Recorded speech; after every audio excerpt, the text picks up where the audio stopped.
All right, so I welcome you all once again to Target Professional Consults. All right, so today's class, we are going to look up for working capital management of the game of the financial management. So we have to go through how we could manage the short-term capital invested by an entity. So that is what we have to look out for. So let's go straight to the game. So we are going to look out for working capital management. Working capital management. So take notice of that, working capital management.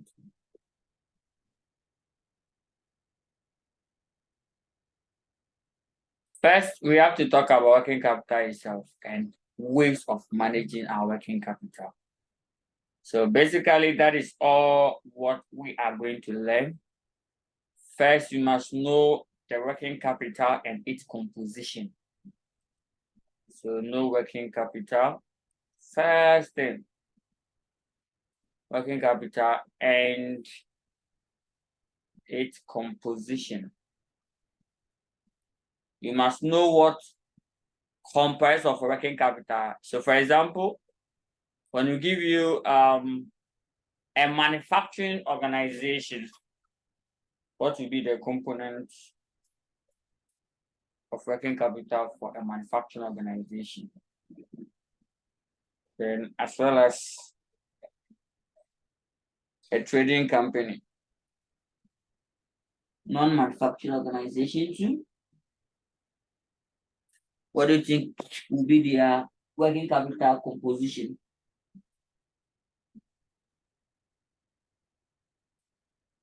This will assist us in managing. Then in the second cycle, we must also look out for how we could manage this working capital that we have and its related matters. So let's take notice of that. So here, we have to also know the issues surrounding working capital, such as what? The element of working capital, that's the composition. Then we must also determine the investment in working capital, what goes into it. Then the objectives of working capital management. So objectives of working capital management. Capital management, that is what we have to look out for. Again, you must also know the ways, various ways of managing working capital.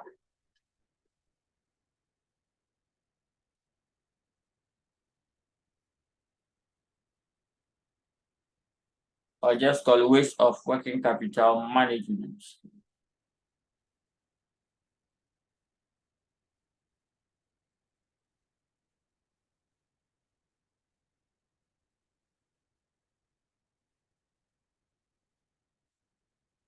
So ways of working capital management, that's all.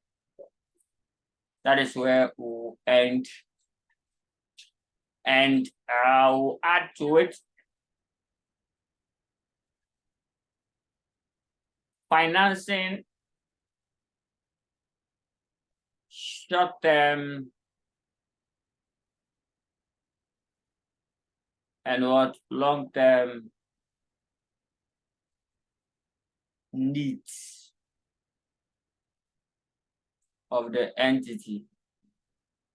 So how do we finance the short-term and long-term needs of an entity? So as a financial experts, ideally you have to know when overdrafts have to be used and when long-term loans have to also be used. So that is what we are going to look out for. So that's the objective of today's section and today's presentation. Yeah, so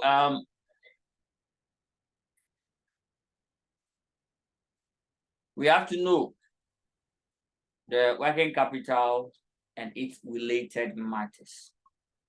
Please take notice of that. First of all, when you say working capital, we are talking about a short-term capital that entity uses to run its daily operations. So working capital, I've defined. So it refers to what? The short-term capital or resources. So short-term capital into bracket resources. It's a resources. Whatever resources that you use to run your business on daily basis.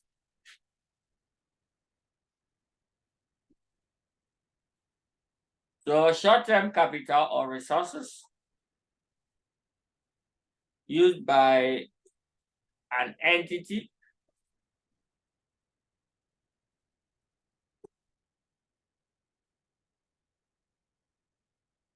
used by an entity to run or support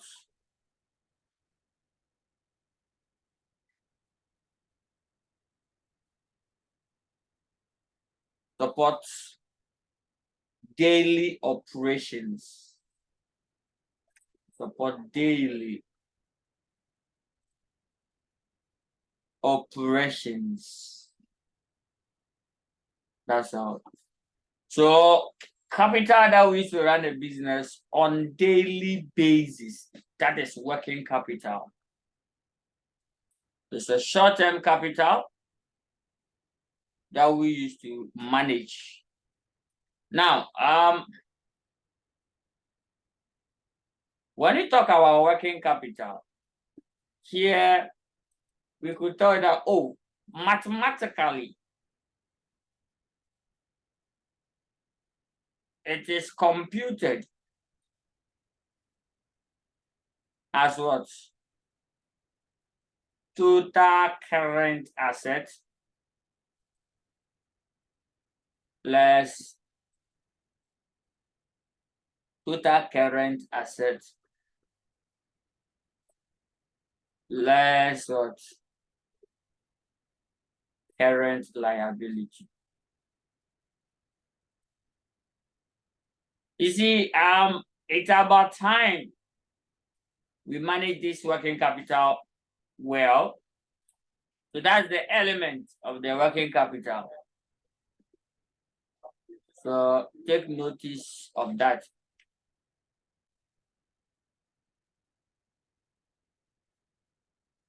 So take notice. Now let me go further. So in short, give me examples of current assets versus current liabilities. So first we have inventories. We have the receivables.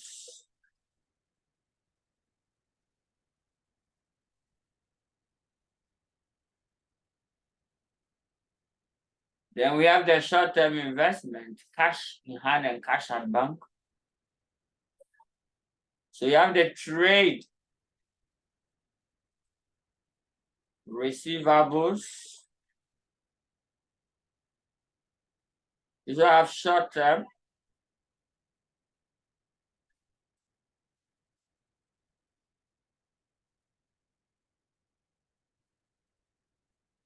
Short-term investment.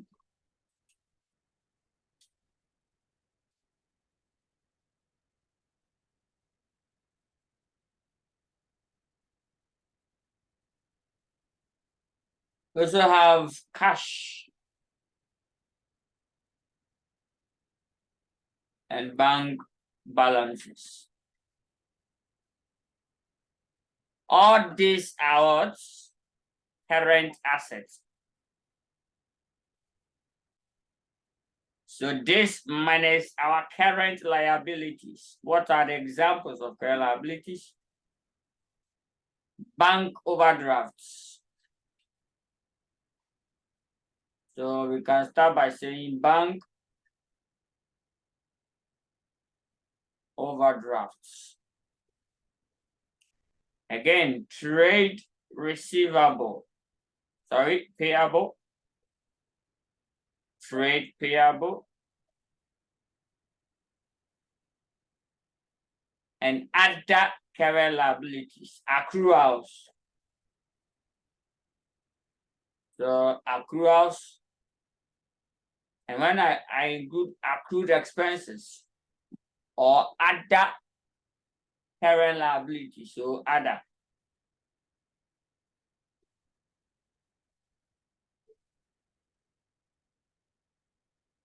Other current liabilities, including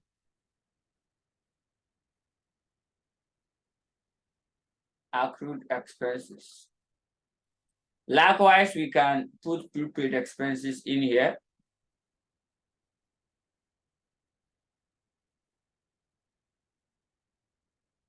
All right, so this refers to current liabilities. So the difference between this give us what we call working capital. So that is what we have to look out for.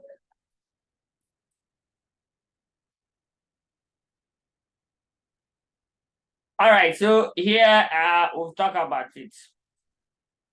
Here we have to manage this working capital. It's very important. We have to manage this working capital. So here, working capital management. Here, maintaining the optimum level of all items in the current asset and current liabilities to ensure that we don't need to sacrifice the two objectives or any of the objectives. Good. So first of all, what is working capital management? Working capital management. You see, so far all what we have done is to just tell you what a working capital is. So I'm now going to add the management. Working capital in the simplest language, current asset minus current liability. How do we manage this? So you see, there's a difference between working capital and its management as we started. So we told you that we have to first of all look for working capital and its components. We are done. We are now on the second lane. Objective of working capital. Over here, we will tell you what a working capital management is all about. So tell the examiner that working capital management refers to what? Maintaining optimum levels of all the items in the current assets and current liabilities.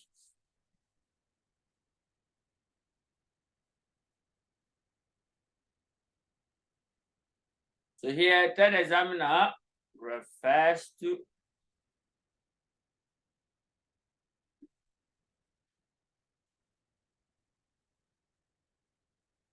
maintaining optimum, and I'll explain this optimum into detail. Optimum levels. That's all of current assets and what? Current liabilities.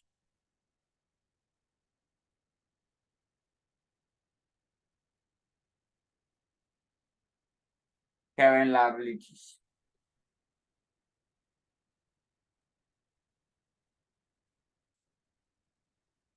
You see, why do we have to maintain optimum? To ensure that the objectives, to ensure that we achieve the objectives, or we don't sacrifice one objective for the other. We'll talk about objectives. To ensure that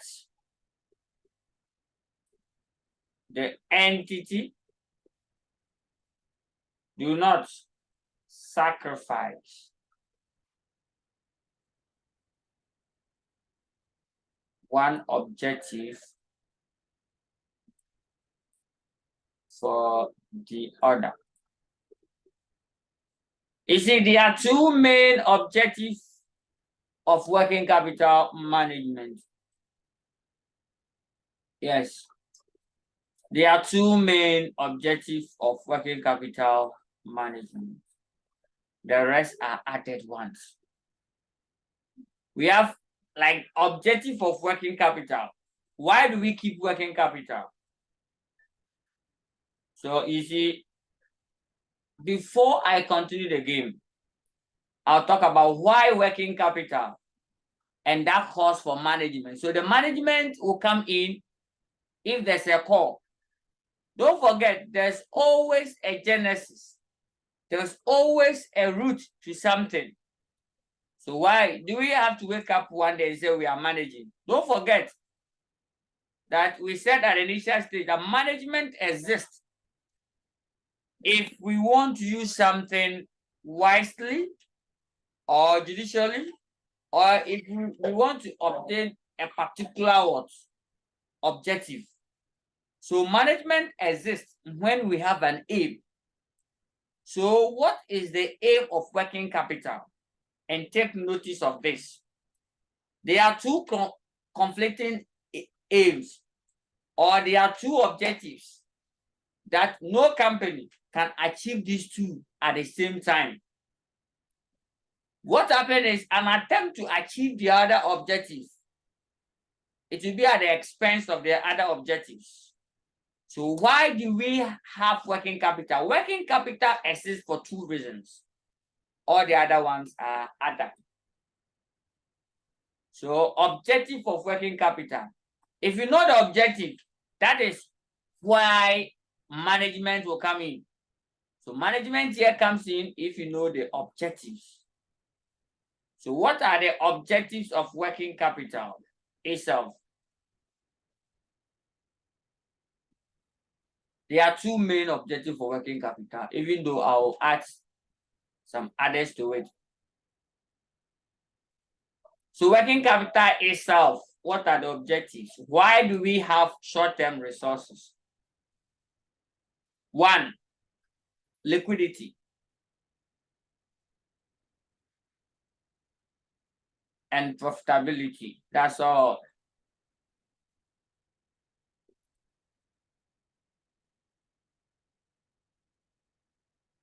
Now, when you say liquidity, it's just to generate liquid resources to make payment.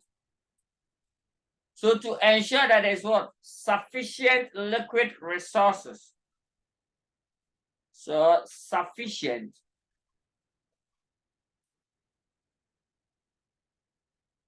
liquid resources.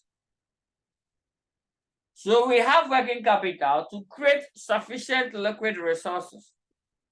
When it says sufficient liquid resources, at any point in time, liquid resources means money. We must have money. No company can exist without money. Forget it. Even the charity institution, the NGOs who claims they are not in to make money, they can't run it without money. So every company, money is your blood. Through money, your arteries, your veins get work to do. Through money, in fact, your heart get work to do. Yes. Operating an entity without money is like human beings without a blood. If you run out of blood, what happened? You become very weak. You see things too. Yes. But you get headache, small headache, small. Aside the headache, you'll be feeling some dizzy, numbness, body pains at your joints. You can't raise your arm. The same thing applies to organizations. So if you don't have money, the finance directors, they can't sit on their seats because they can't pay the bills on time. And if you can't keep to your promises in terms of payment of bills, likewise, imagine what will happen. The suppliers will cease supplying us raw materials. Production will stop. When production stops, the cycle continues. So when there's a break in one of the chain or the cycle, it affects every angle. So to have a liquid resource, that is why we must learn working capital, so that we can manage it well in order to achieve this objective. Again, profitability, yes, for performance. Every company wants to make more money, more profit. This is just for performance purposes. That is all. Now, another objective is to ensure that working capital is not excessive. That one is the objective of working capital management. Okay, so I'm done. So these are the two main objectives of working capital. Now, you can never get these two at the same time. There's no company that can achieve these two at the same time. Take notice. This is the reason. Liquidity. Liquidity simple means like money, cash, could it get there? Yes. All these are names that will give you to money, no problem. The reason is simple. An attempt to make more money, you have to sacrifice your profitability. The same way an attempt to make more profit, sacrifice the cash. How does it work? Let me give you a typical example. If we want to raise money or increase liquid resources, all what you have to do is that if you want to achieve liquidity, liquid, always we have money. Our money will not be with their customers. Then stop selling on credit. Run only cash sales. Only what? Cash sales. And when you do this too, not everyone will be willing to have a physical cash to patronize your goods. So you realize that you won't sell much. Yes, you won't sell much. So only few people will come. But the good news is that the few people that will buy, they'll give you money. So there's not be any single day that you've made a sale and the customer is owing you. Bad debt will be out of your dictionary. In your dictionary, you won't see bad debt. It will be absent. So that is only cash. But only few people you can sell to. Hence, your profit will go what? Low. By your liquidity, your cash will go up. The later that you sell, you have your money with you. And you can trade with that money. And then that is it. Then an attempt to also make more profit. You may decide to sell on cash. So you sell on credit. You may an attempt to make more profit. It means sell on credit, increase credit sales. Now, if you increase your credit sales, what do you think will happen? That one, even ghost can come and buy some, because that one we call it just present your body. They will sell it to you. Just go and present your body, have maybe small good name, they will sell to you. So in that case, even ghost, they'll be buying plenty. And the more they buy, more sales you make, the more profit you get. Don't forget that almost half of your sales will be on credit. It means that your cash is being locked up there. So your money will be locked up with the customers. So you won't get, so you can sell so much, but the cash is very little because all of them were sold on credit. And we have to spend another time money to go and chase them for the same money. So that is the objective. So why then do we manage our working capital? There's a problem that the world is looking for a solution. And that is why working capital management is part of our syllabus. The problem is that no entity can achieve highest profit at the same time being the highest liquid. You can't do that. So we are looking for a way that we can achieve an optimum level. Optimum level simply means we can achieve a considerable level of current assets and current liability so that without sacrificing one for the other. Because if you focus on cash, you sacrifice your profitability. The same way if you focus on profitability, you sacrifice your cash. Hence, it calls for a work to be done. So that is why we are learning working capital management. So working capital management, it's aimed to ensure that the objective of working capital will not be sacrificed for the other. One will not be sacrificed for the other. So please take notice of that. And then we move with the game. Okay. And that's all.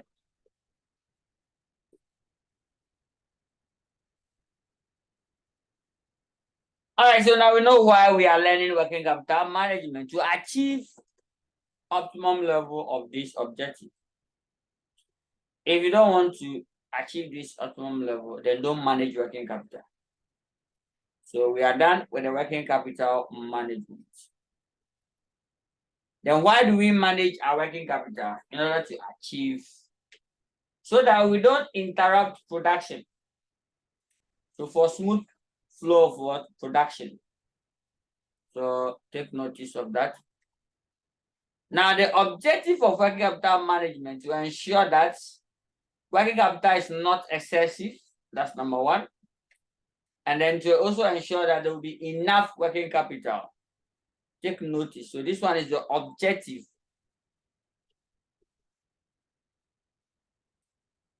Of working capital management. Please write it like this: working capital management. No shortcut in exams. The objective is to ensure that the entity does not run with what? Excessive working capital. So here, to ensure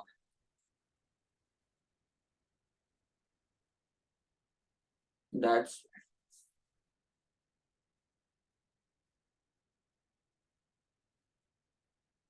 working capital is not what? Excessive.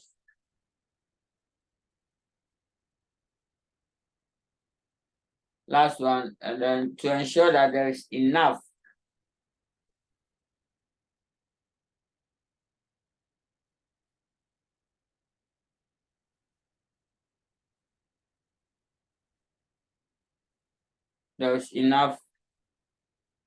working capital to prevent shortages.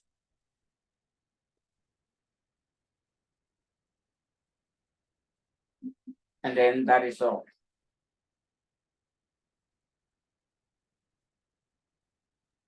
Hello, target.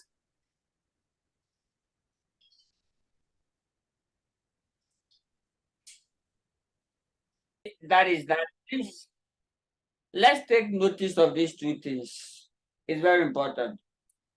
This one is the objective of working capital. Why do we have a working capital?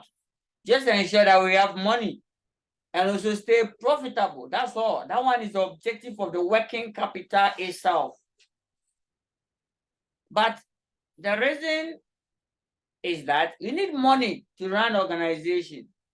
You also need to be profitable so that you can sustain in business. If you are not profitable, you have issues going concern, because usually if you make consistent losses, you may be thinking you may be thinking of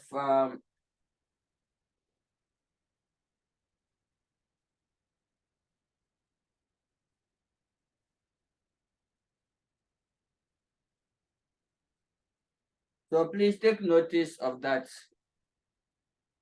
Let's continue with the game.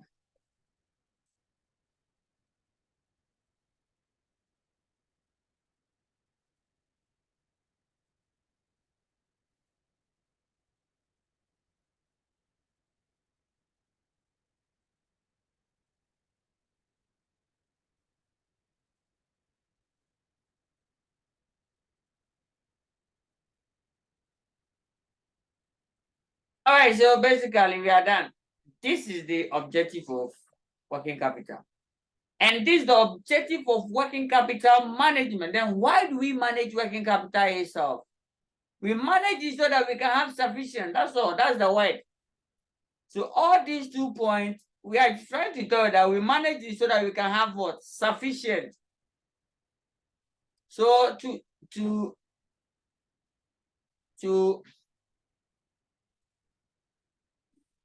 ensure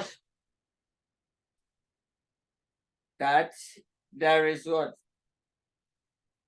Sufficient. That's all. And when we have sufficient, that means it's not excessive. Sufficient is not excessive. Good. Sufficient is not like it's not less than. Sufficient is the same as the requirement, and then that is all.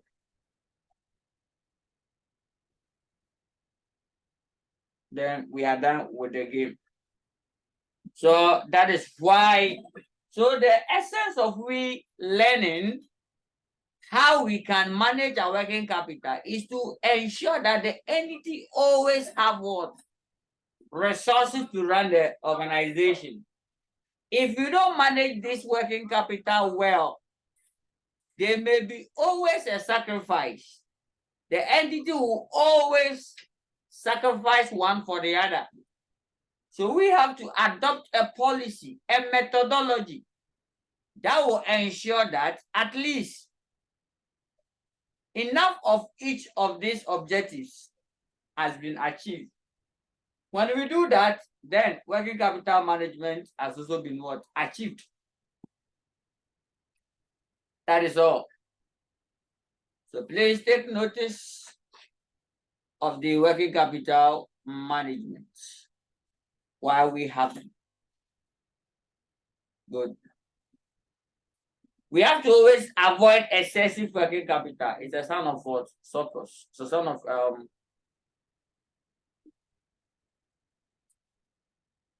in fact, if you have excessive working capital, it's a wastage. You are wasting resources. And then that is all. So take note, you don't have too high, neither too low. And then you can talk about the objectives and then the challenges of working capital management. What are the objectives? Now, you see, if you're managing working capital, here we'll be learning things like how many units of inventory we must hold, receivable balance, what's the optimum. These are the things that we have to look out for. So look at the game. Then what do you think will be the benefit of working capital? Investing in working capital, like inventory. Benefit of having inventory. So inventory will always allow you to supply goods to your customers. What about receivable? It will always allow you to receive funds from your customers and then the rest. We also have some bad news of working capital. We'll talk about it and then we'll move on. Now we have the working capital management policies. Working capital management policies. Let's learn the policies. Working capital management policies. There are three of them. First, we'll talk about aggressive. Yes, if they thought that you are what's the meaning? Aggressive. Yes, aggressive people are those that they have little resources, but they want to achieve bigger things. By all means, what they want has nothing to do with their resources. That's aggressive people. They know that they must have 10 before they can get 100.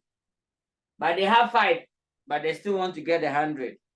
That is aggressive people. So aggressive, that's the very first step. Now with aggressive, the use of lower amount of working capital to achieve the same budgeted output. So here, the use of what? Lower amount, you see? So the use of lower amount of working capital.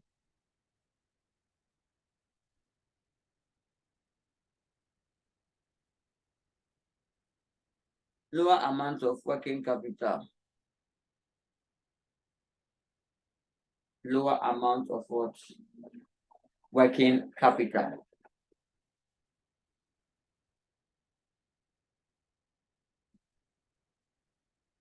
To achieve the same budgeted results.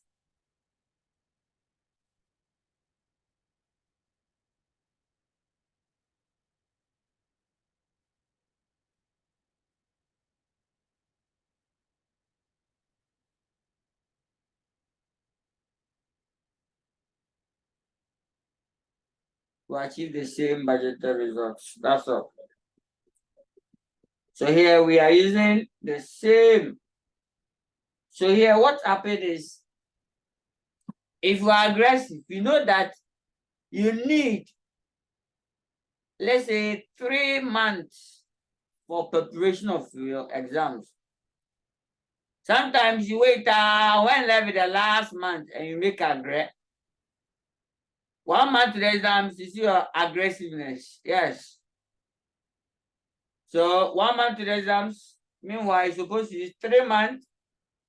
You only use what? 1 month.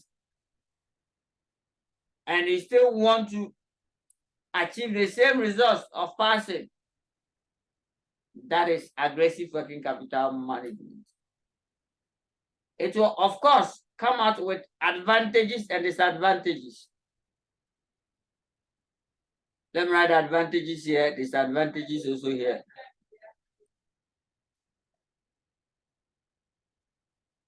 Now, what are the advantages of this aggressive method?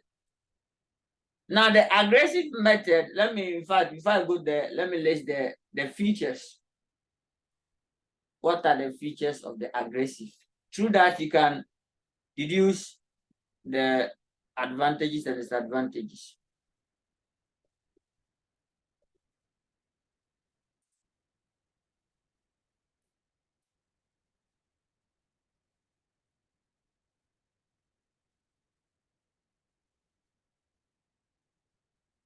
What are the features? When you say low level, it means that everything here should be low. Take notice. Everything in here, this side should be low. All these items have to be low. This one have to be high. That's all. So here, I won't probably tell you much more. I'm only telling you that, you reduce the inventory size, reduce the receivable days, shorten the receivable days, and here make the payable days be longer. That's all. That means you are very aggressive. You don't have enough resources to run your firm. So cutting inventory. Yes, you are not cutting inventory to help solve the situation.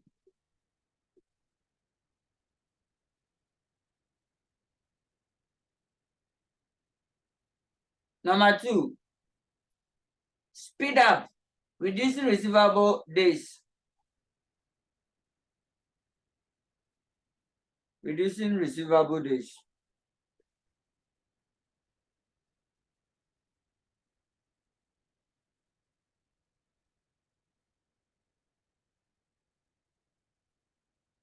Now, if you reduce the receivable days, it will help.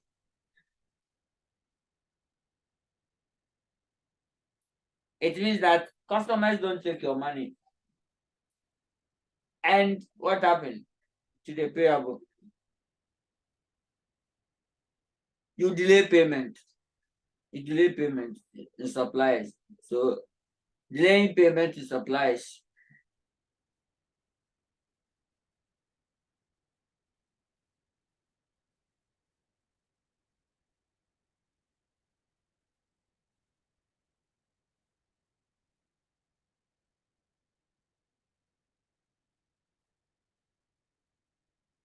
So these are the features. So this one, it could tell you the advantages and disadvantages.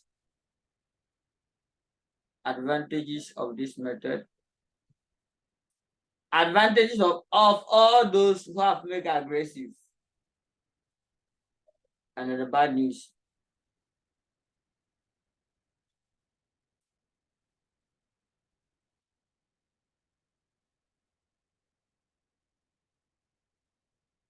Now the advantage is that it maximizes returns. One, there will be efficiency, high level of efficiency. Because the person is aggressive, he knows that this is his last goose, last money. Look how you spend it. You take your time. It's not everything that you buy. So there will be efficiency because the person knows that this is the last item.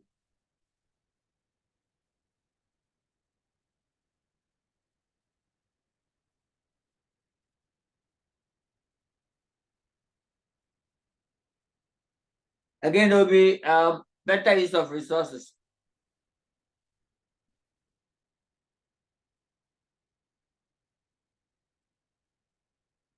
Allocation of resources. You see here, the resources will be allocated efficiently and effectively because that's the last resource that we have. So definitely you allocate it well. Again, the advantage of this approach is that there's always maximized returns. So it's maximized.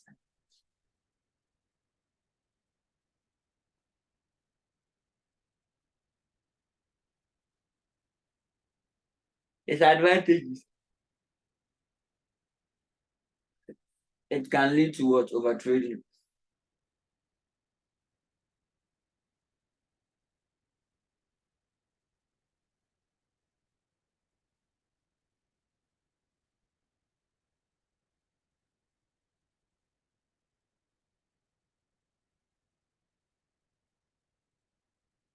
What is overtrading? Trading beyond your capacity.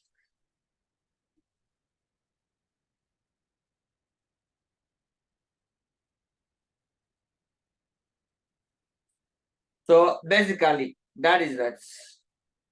The bad news is that when it's a breakdown, it usually affects the production chain.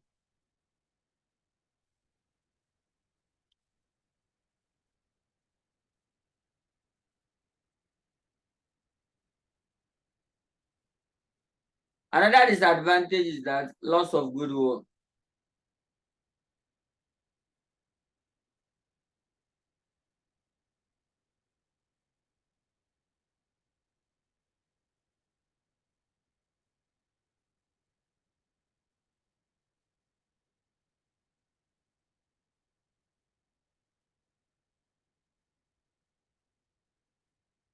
So that is it.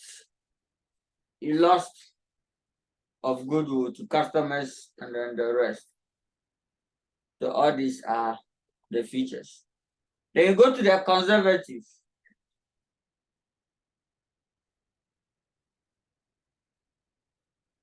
Then we go to the conservative. The opposite of the other one. So opposite, conservative.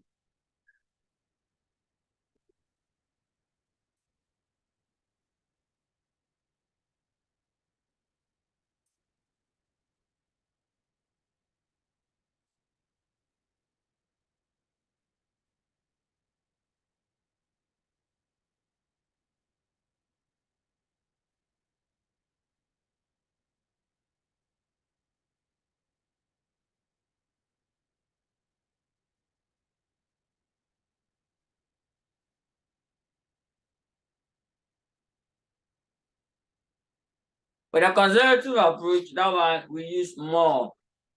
I think that when we are not conserving any of the resources. So just change the use of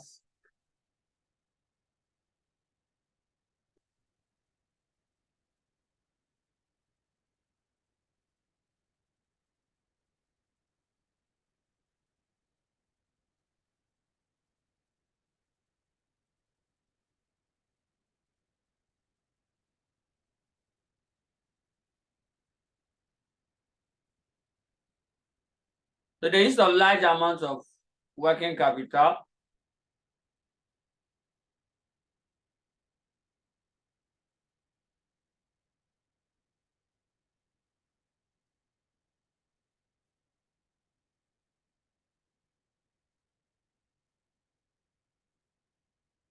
So here we are just using the large amount of working capital to achieve the same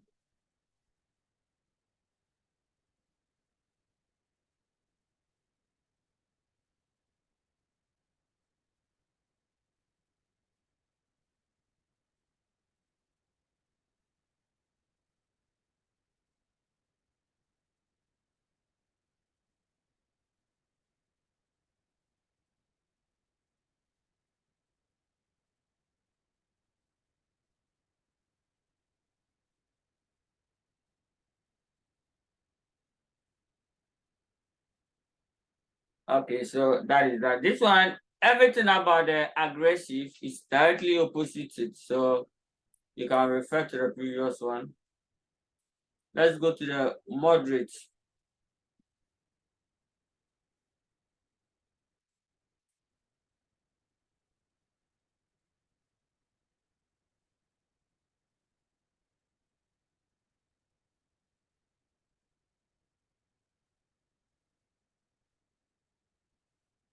The moderate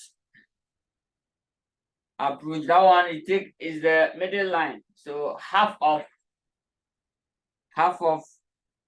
aggressive, half of what? Conservative. So these three, when these two come together, they produce what you call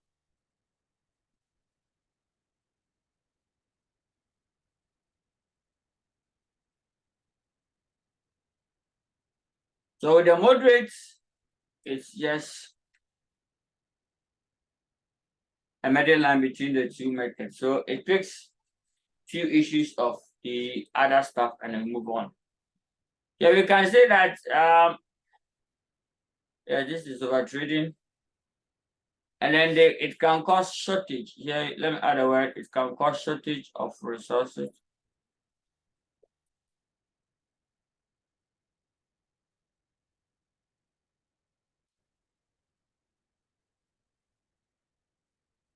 All right, so the advantages of the aggressive will become the disadvantages of what? Of the conservative. And then the reverse is true. We are done.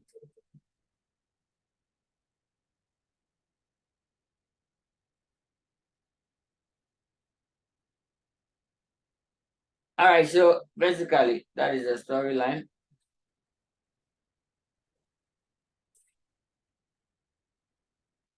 So testing for liquidity or assessing the credit weighting is all part of the field of what? The working capital management. So let's go straight to the game. So what we call the liquidity financing. Liquidity financing. So that is what we are going to look out for now.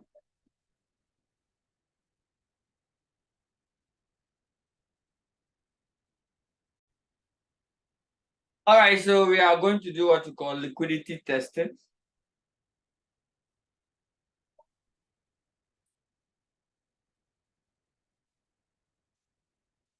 Over here, we are just going to look up for their various mechanisms. We just want to apply one of few analysis to see if we could determine when there is over trading, under trading, and then the rest. And how then do we test for liquidity? So testing for liquidity. So we call it liquidity testing. So over here, we just want to find out the entity's resources that they have, whether it's sufficient, that's all, to meet its what? Maturing debt.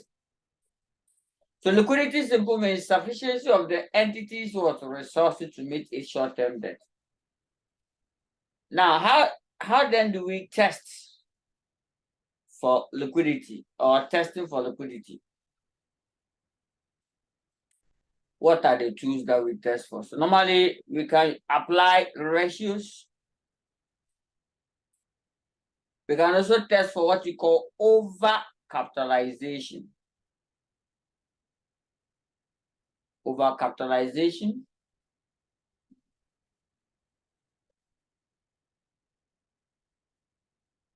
Also known as under trading.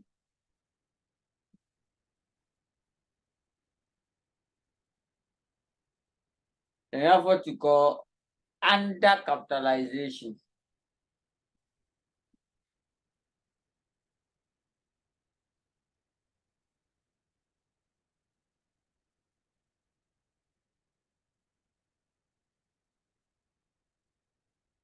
Under capitalization, also known as what? Over trading.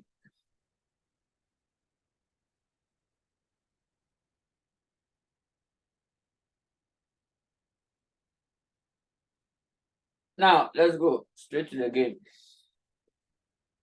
So we have to use how. First of all, we'll do the over trading. How to test to see, and all this is just a subtitle of what? Liquidity testing. So if anyone wants to conduct liquidity testing, you must first of all use ratios and do the under trading and over trading test. That's all.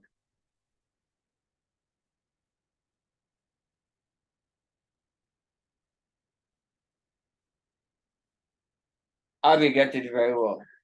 So take notice. I have to first of all test for this liquidity stuff before we can move on.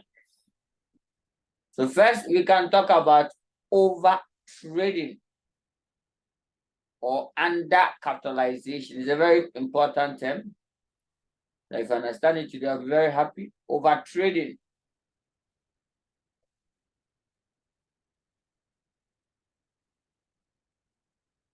Now, first, over trading is an attempt to increase operating capacity without adequate or sufficient working capital.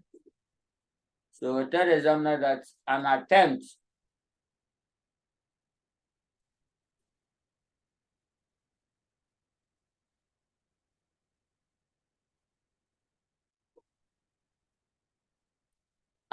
to increase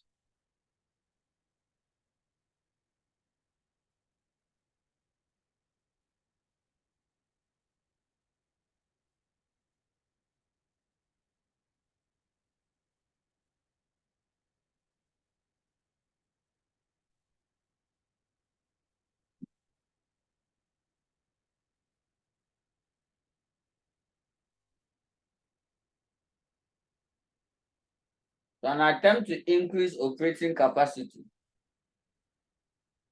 without a sufficient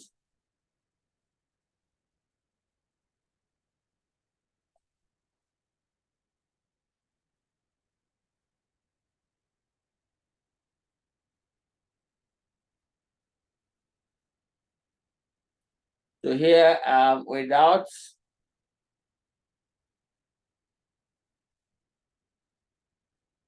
sufficient not that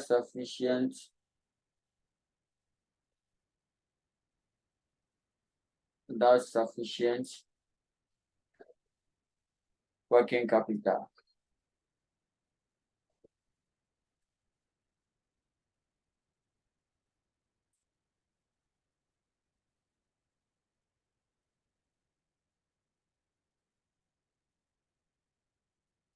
Okay, so that is all about overtrading. An attempt to increase. So two things causes overtrading. Increase in what?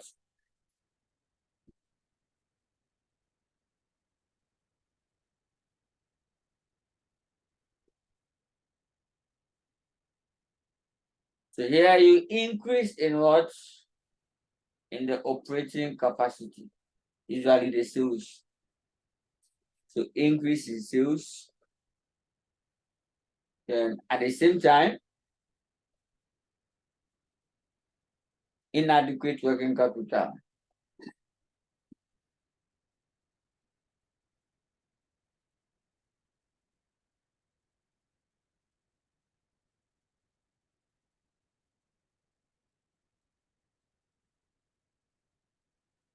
So let's take note of this. Here, working capital start with the overtrading. So inadequate working capital, inadequate.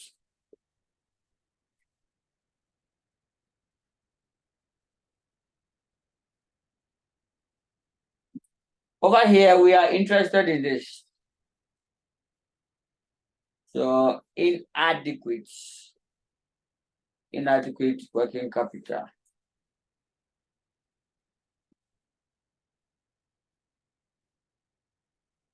Inadequate working capital or resources.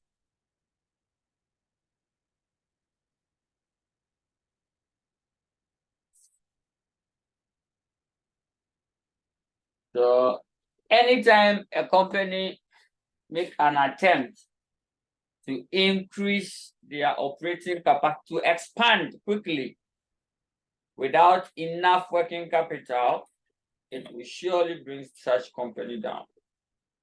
Typical example could be one of the dissolved banks in the country. Like we could give strategic and honest opinion on Beach Capital. You see, Beach Capital was granted license to operate as a bank. Just 3 months afterwards, it collapsed or their license was revoked. Clearly, Beach Capital was all over the country, was one of the best microfinance institutions in the country. Now, then an opportunity to expand to become a bank. Good. So that is where the end of Beach Capital came. If Beach should have continued his or a savings and loan like that, or microfinance like that, by now I'm very sure that it will still be in existence than to apply for banking license to end up the entire organization. So this refers to as the causes. So these two I've written here are causes. Increase in operating capacity. So here, tell the examiner. increase in operating capacity. So increase in operating.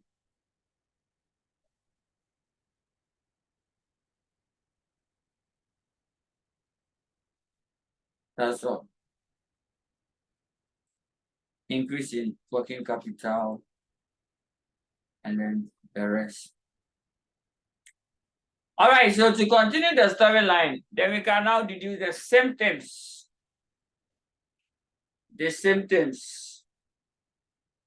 So take notice. So the symptoms of overtrading. So here, rapid increase in sales. That one, yes, rapid increase in sales. It's obvious.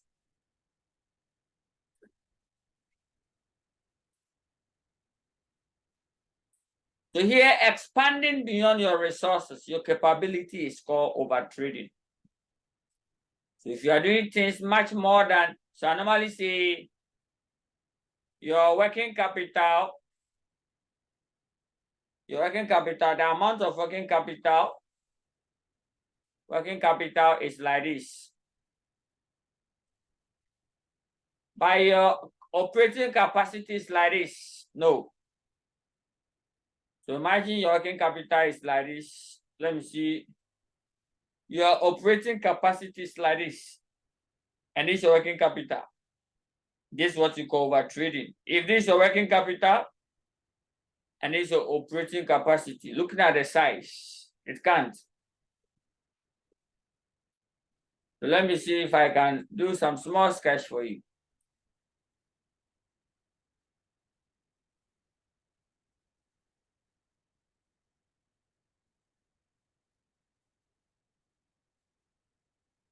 So this is called operating capacity.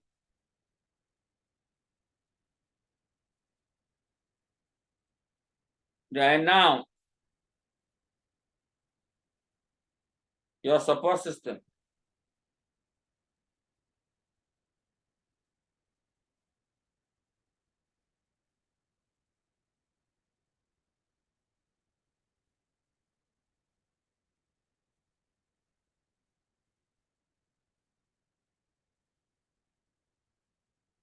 So that is we are done.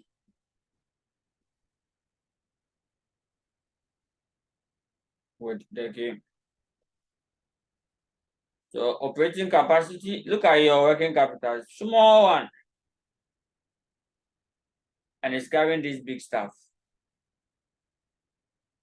So symptoms of working capital. What symptoms of overtrading or indicators of overtrading? Symptoms or indicators of overtrading.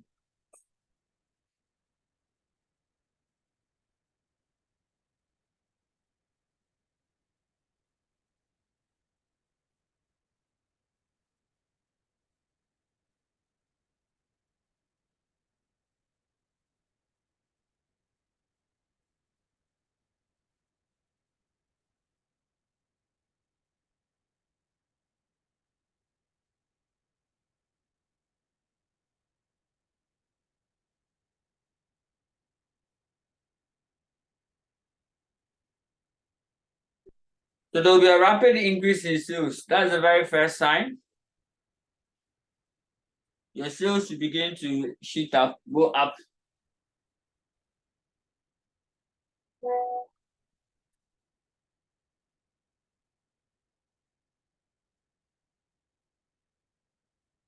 Again, there will be a rapid increase in current asset, possibly also the non-current asset.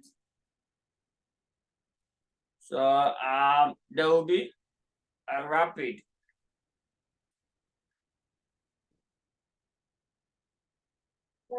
increase in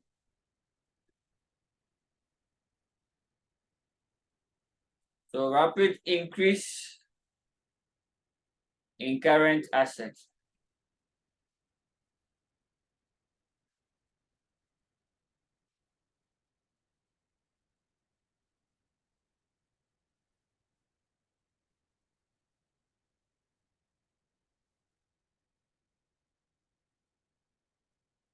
So your current assets will start rising up. Rising up. Now the inventory turnover and receivable turnover will now be slow. So will be very slow or decrease. So there will be a decrease.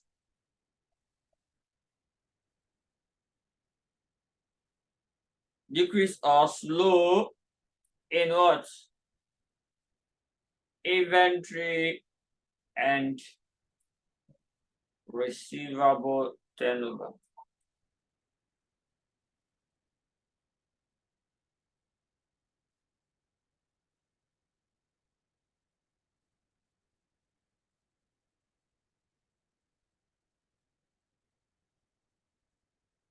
That is it. Again, the business will have what you call a liquid deficit. We call it excess current liability over a current asset. So there will be what we call excess liquidity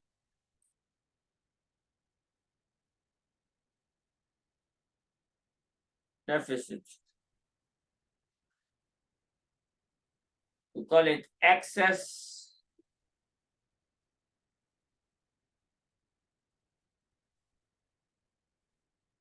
current liability, excess current liability over current assets.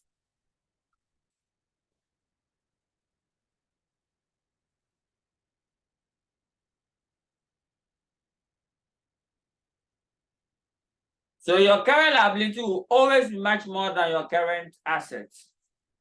Yes, you see, when you say you are over trading, you always rely on current liabilities for all your projects. So they can even use overdraft to finance a long-term project. Yes, they can use overdraft to finance long-term projects, which will escalate. You see, if you take a short-term loan, like quick loan and co, quick credit, or bank overdrafts, you see, usually you have a very shorter period to pay. So we always advise use short-term loan or short-term debt to acquire short-term or to finance short-term investments. But if it is the other way around, you are in trouble. You are using the short-term funds to finance the long-term projects. It will always escalate.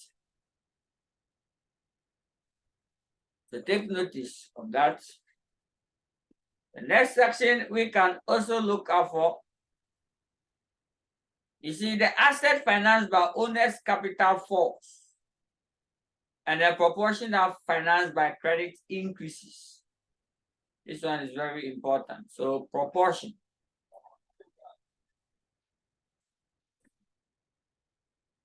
So for in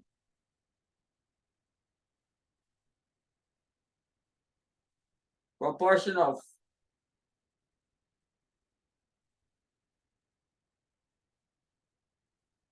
asset financed by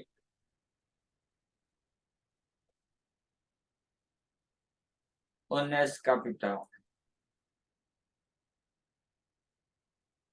and increase in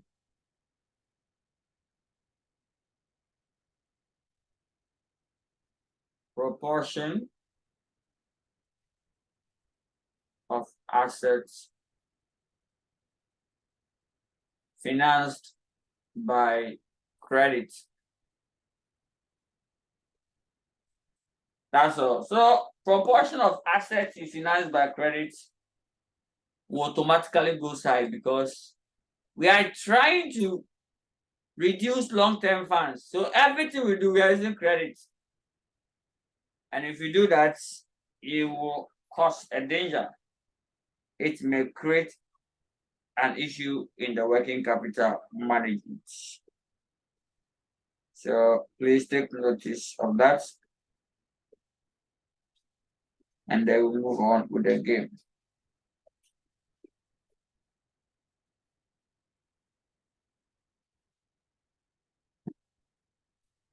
All right, so basically, that is that.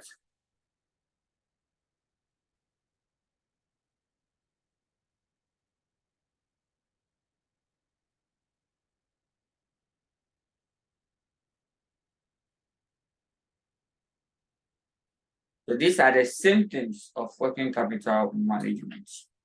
Please, the symptoms we have to, they are the same way of testing for overtrading. So symptoms of overtrading, indicators. How do you know that this company is what? Overtrading. And then the undertrading. So we have to use some ratios. So I'll walk you through some ratios formula, and then we'll start doing some computation. And then there will be questions for you to try. So there will be a financial statement over there, and I will ask you to determine whether the entity is in overtrading state or undertrading. Now the opposite is true for undertrading.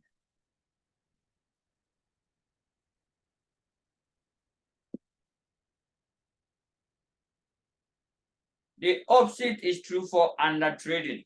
What is the opposite? Undertrading. Undertrading, or also known as what?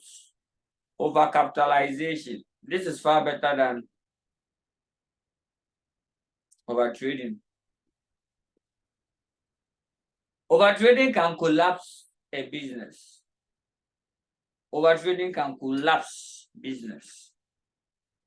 Yes, it can collapse businesses. But undertrading will not. Just that it will let you not get the potential returns that you deserve. That is all. Now, undertrading, the use of what? More capital or working capital is high. So an attempt to increase working capital with a lower considerable operating capacity. So your operating capacity is very low, but your working capital is high. And that is what we term as what? Under trading. So you're supposed to trade more looking at your capital. So it's like a very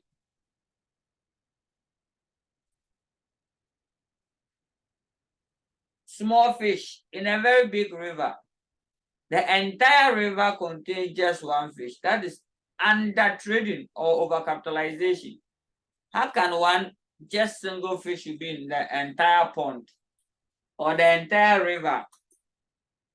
But small river, small pond, have a lot of fish.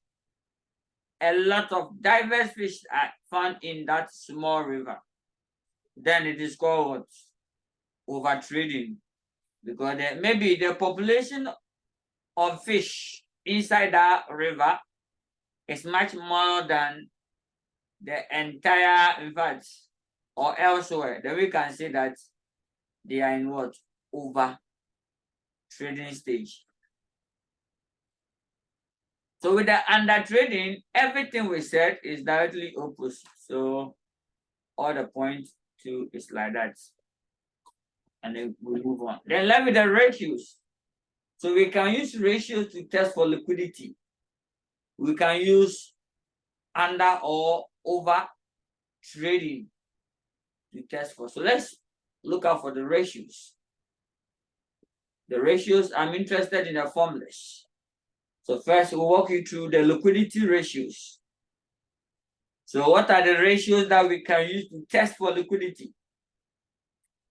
So liquidity ratios. You see, when you say liquidity, it's your ability to settle your short-term debt as and when they fall due. That is liquidity. Your ability to settle your short-term debt as and when they fall due. That is what we mean by what? Liquidity. your ability to what? Pay off your short-term debts as and when they fall due. And then we move on. So now, what are the ratios that we can use to test whether you can pay off your short-term debts as and when they fall due? You know the most popular ratios. And we are going to look at them one after the other. The most popular ratios. What are they? First, you have the current ratio. So you could use one current ratio.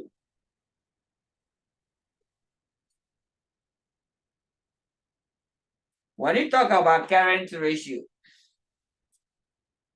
the current ratio here it just assess the number of times our current assets can pay off the current liability.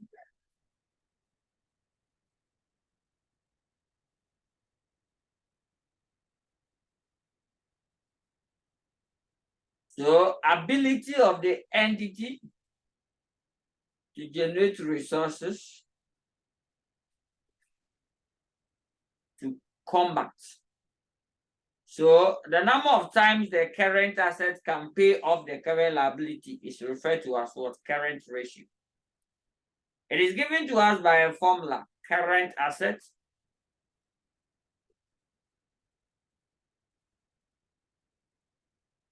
over current liabilities. So we'll start calculating all this very soon to prove whether liquidity is a problem to this entity times or is to one. Please, the is to one is a relative measure, so it must be there. If you don't bring it, we will not take it easy with you. Because this one, it means that for every $1 or 1 cedi, for this a meaning, for every every one of your current liability. How many current assets do you have? For every one current liabilities. For every one current liability. Let's make it liability. Every one current liability, comma, how many?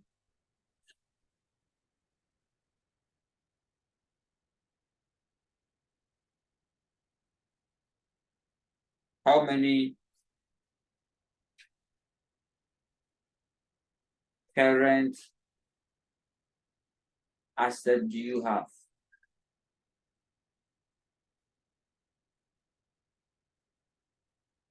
That's all. So the entities current asset they have for everyone.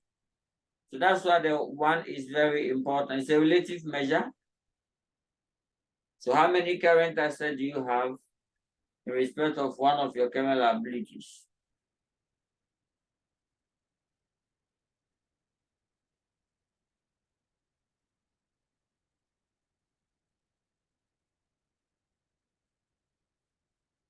All right, so basically that is that.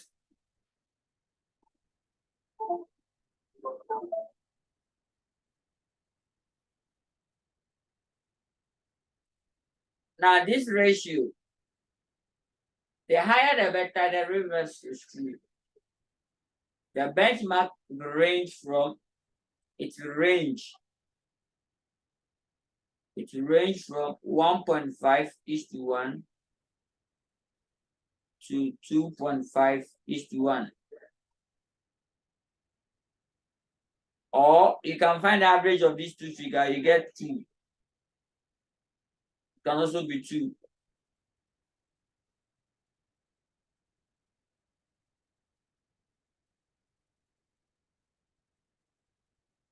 Now let's go to the next ratio. Quick ratio. We also call it acid test.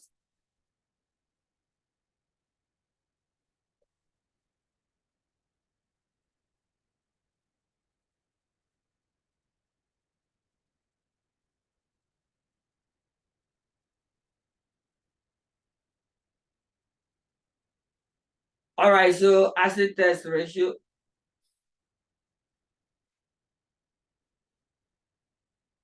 That one, how quick, how fast, how soon can you pay your short-term debt? You see, the current asset is just telling you that, oh yes, I can pay. And then the quick ratio is asking when can you pay? Is it now or in the near future? That is how it works. So current asset just answer the question. Yes, we can be able to pay, but not now. Then that's the quick ratio. So the quick ratio just explain how fast, how prompt the entity can pay its short-term debt as and when they fall due, without including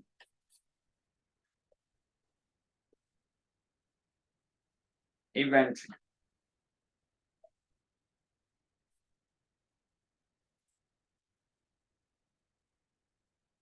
So now with this, you see, anything within the current asset that will slow us down from receiving our money must be rejected.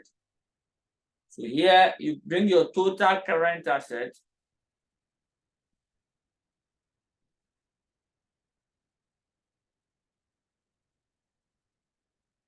so current asset minus inventory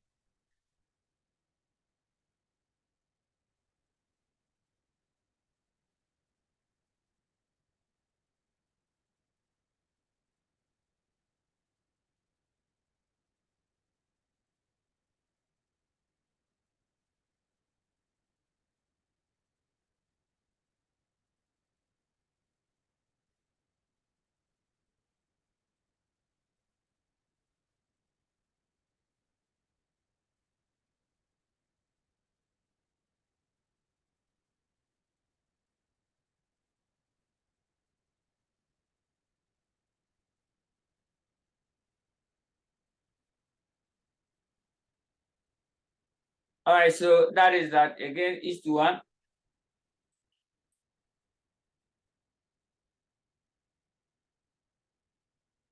So this is a quick ratio.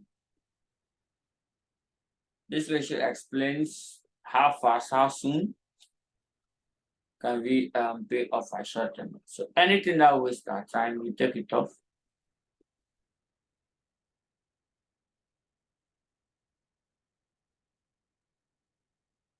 All right, so basically that is it. Now let's go to inventory turnover. The inventory turnover, we have it in days and then in times. So how long it takes the entity to place its goods.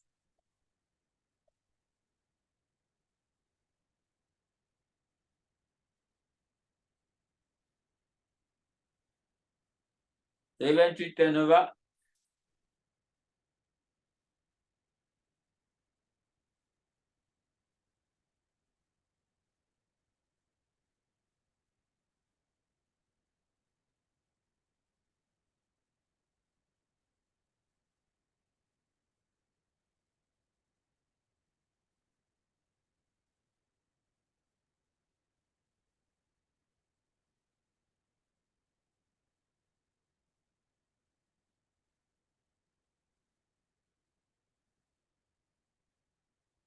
All right, so the inventory turnover, it tells the examiner that just measures how long we keep our goods, how long will we place them. That is the inventory turnover. How long we keep our goods, how long do you place them? So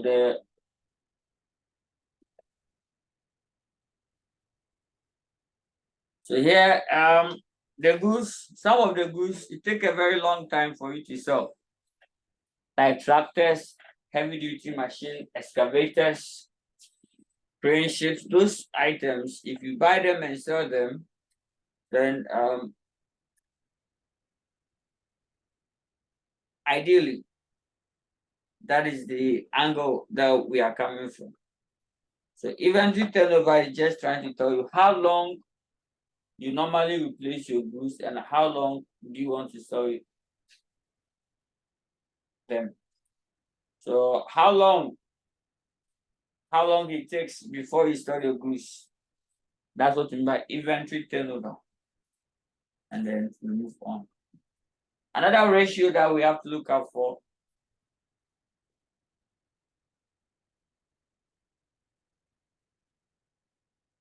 is a creditors period.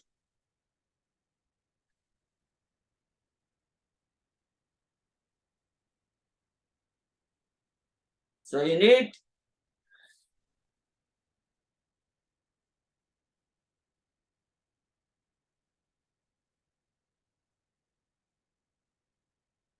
all right, so creditors payment period.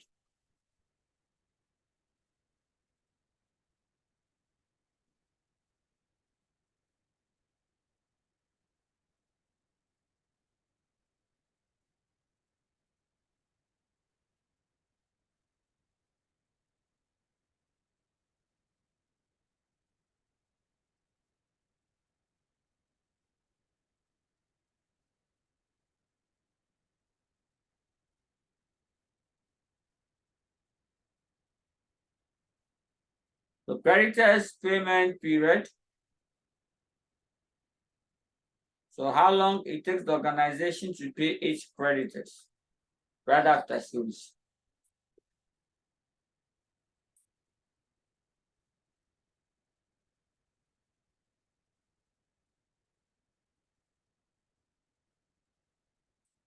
Now, when you say creditors payment period, it talks about the average.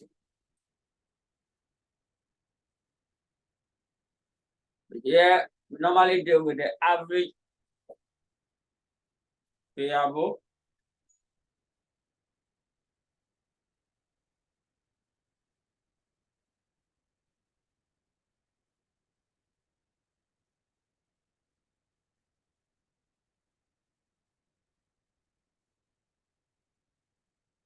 Let's qualify the payable. It must be average trade payable.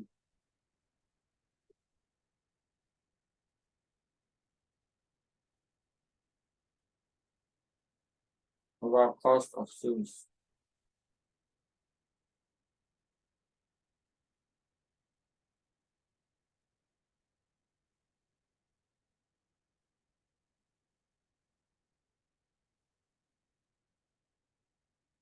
Here, time is the period, usually 365, or you can turn it.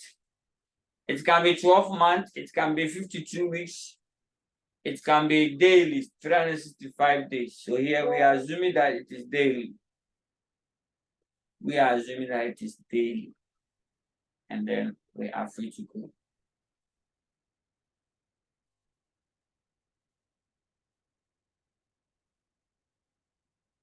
Okay, so basically, let's go to receivable days. Here, the longer the better, the reverse is true. The longer the period,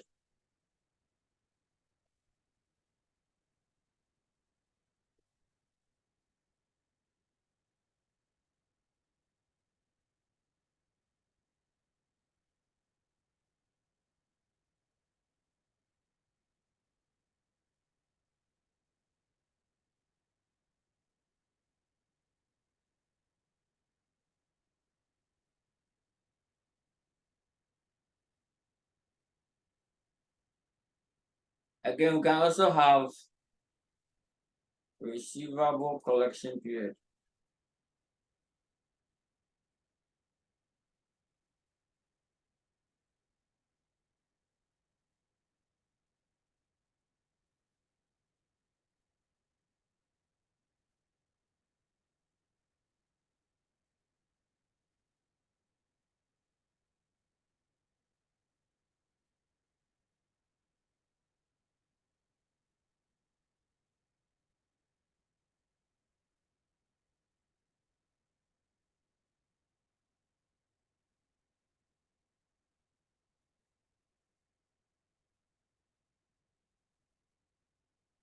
So receivable collection period is equal to average trade receivable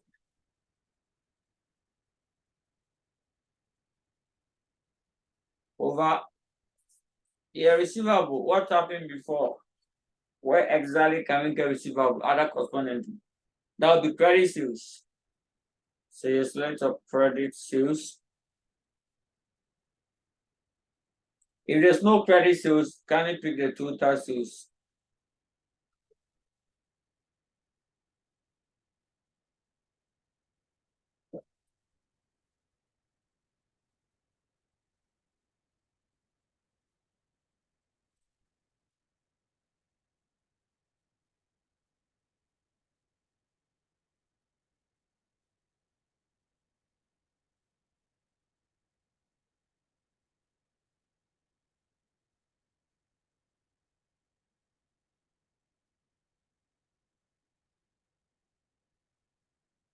All right, so you can say 365 days. You can also say 52 weeks. You can also say 7 days. You can also say the rest.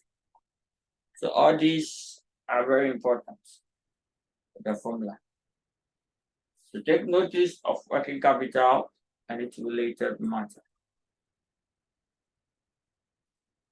So let me explain things for you to get it clearer.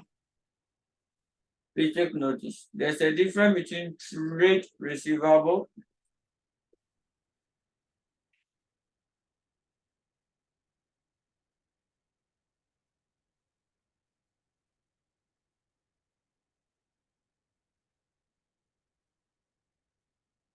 so when you have trade receivable, then you add other receivable to it.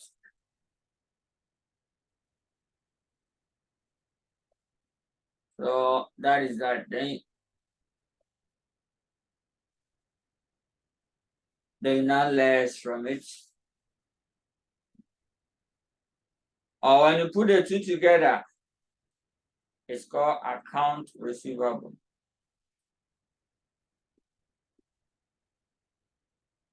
So take notice of that. So this is so trade receivable means people are owing us as a result of trade. Then other receivable. You see, sometimes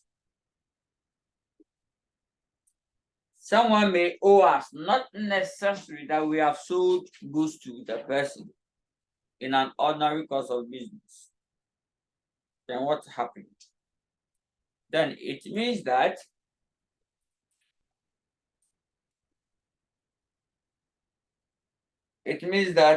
that amount will be part of the receivables. So you must capture them on the balance sheet. And then that is all. So take notice. Other receivable, if you add it to trade, you get account. And if you have checked careful all the formulas or everything, we need the trade. And this is the same as trade payables. Always use the trade payables, not the account.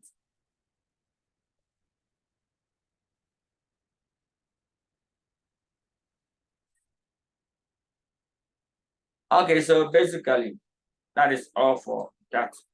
Now let me give you how to know whether this company is overtrading. Steps in determining overtrading company. And I'll give you work to try and answer.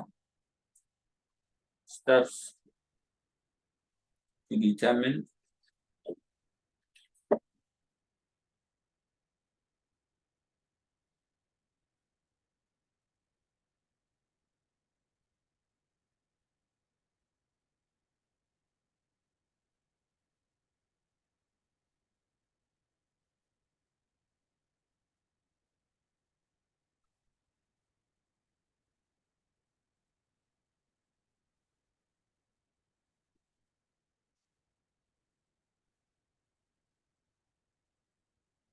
Step 1, find a percentage increase in sales.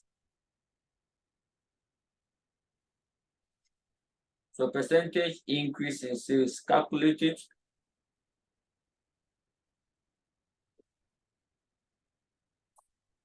Step 2, find a percentage increase in working capital.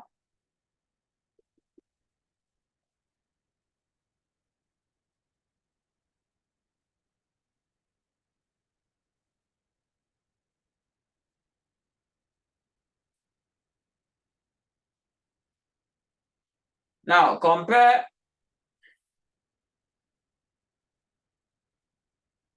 the increase in short-term debt versus long-term debt. So percentage increase in short-term debt.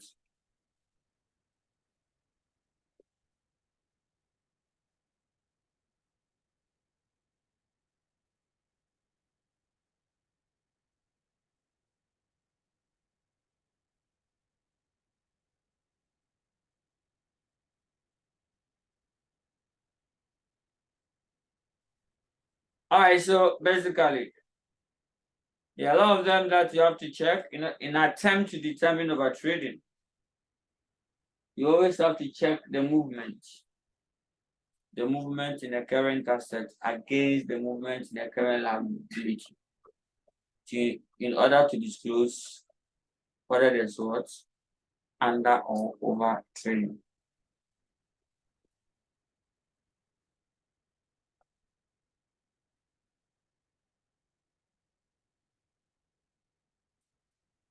All right, so basically, we are done. Here you can check that is the asset financing. So percentage of assets, percentage of assets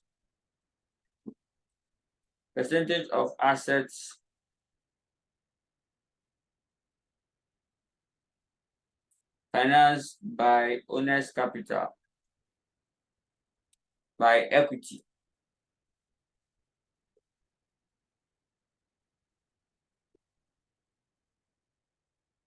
By the credit. So you calculate this, and that's all. With this, you should be able to tell me whether the company is what over trading. So let me pick a typical example, and you're going to do that for me. You confirm whether this company, okay, well, here you calculate all the liquidity ratios.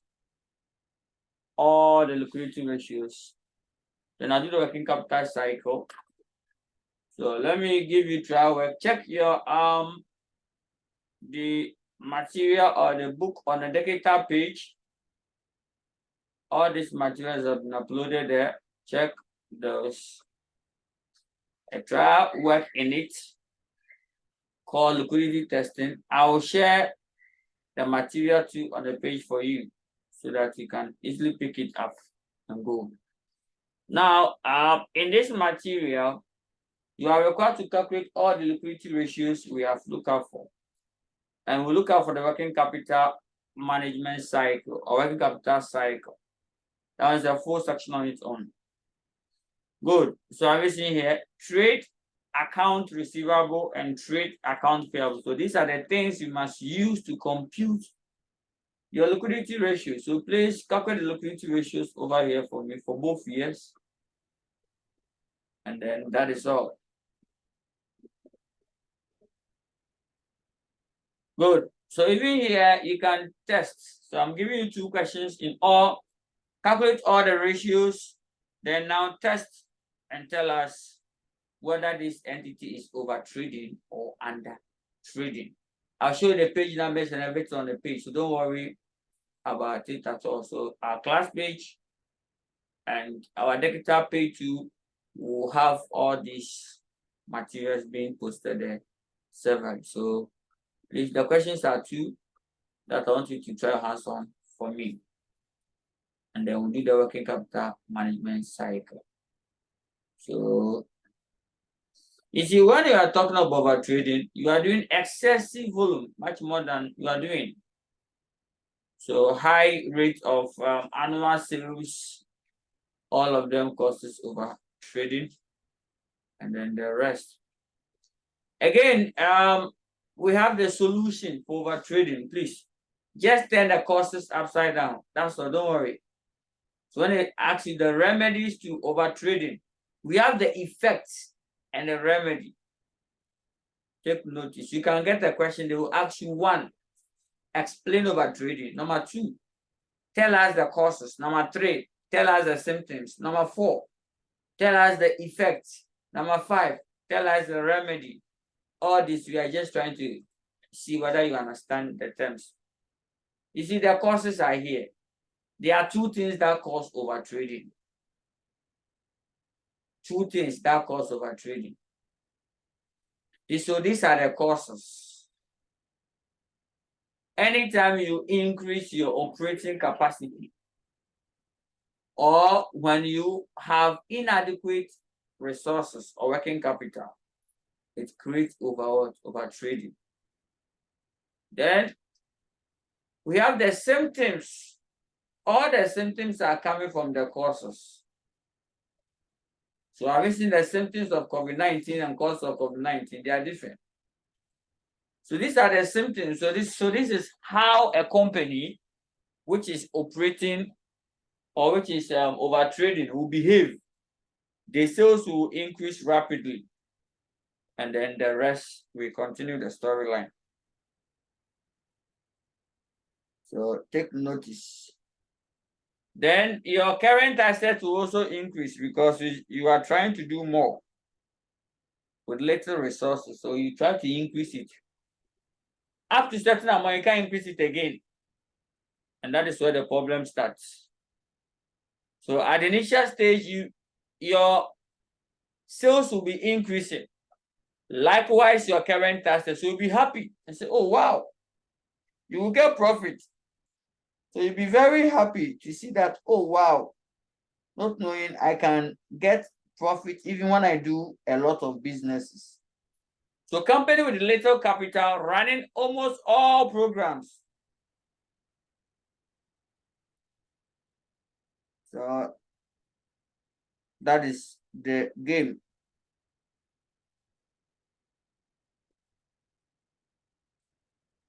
All right, so basically that is what we are talking about.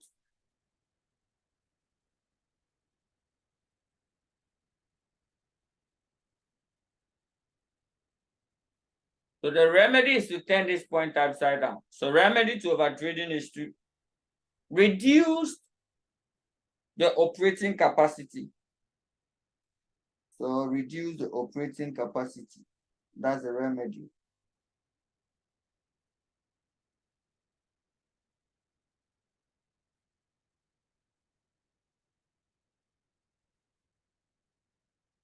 So the remedies are only two.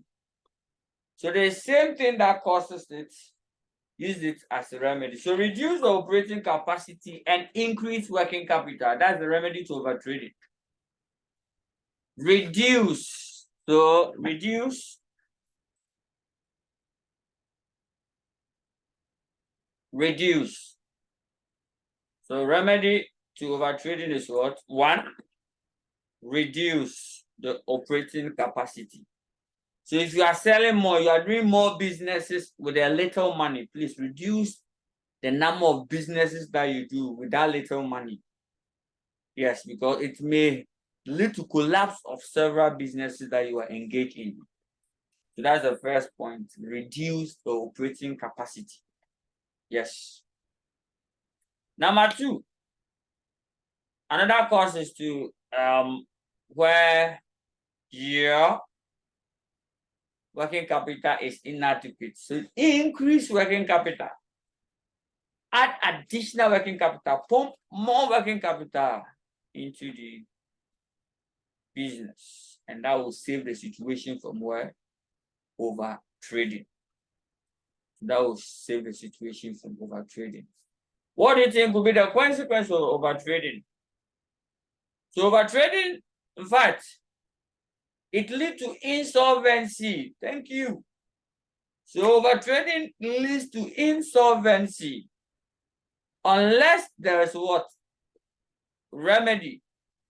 If there is over trading and you don't take the right solution, insolvency will occur.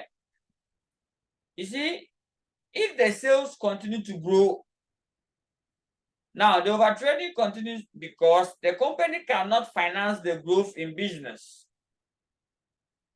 So with the growth in current liability, they can't. And hence they have to give up in business.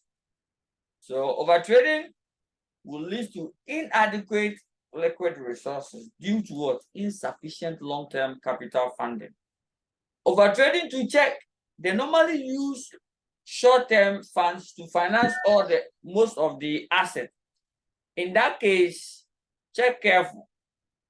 In that case, with the overtrading, they normally rely excessively over reliance of the short-term finance. So that's why I give you some points, some headlights. Check any company that rely excessively on what? Short-term funding in all or majority of its assets, there's a likelihood that that company is overtrading. It means that they don't use long-term loan. They use short-term. And anytime you go and borrow money, promise the person, I'll come and pay in 1 month. And now you have used this money to go and buy, let's say, a long-term capital. No, this long-term capital will take several years before you can generate money.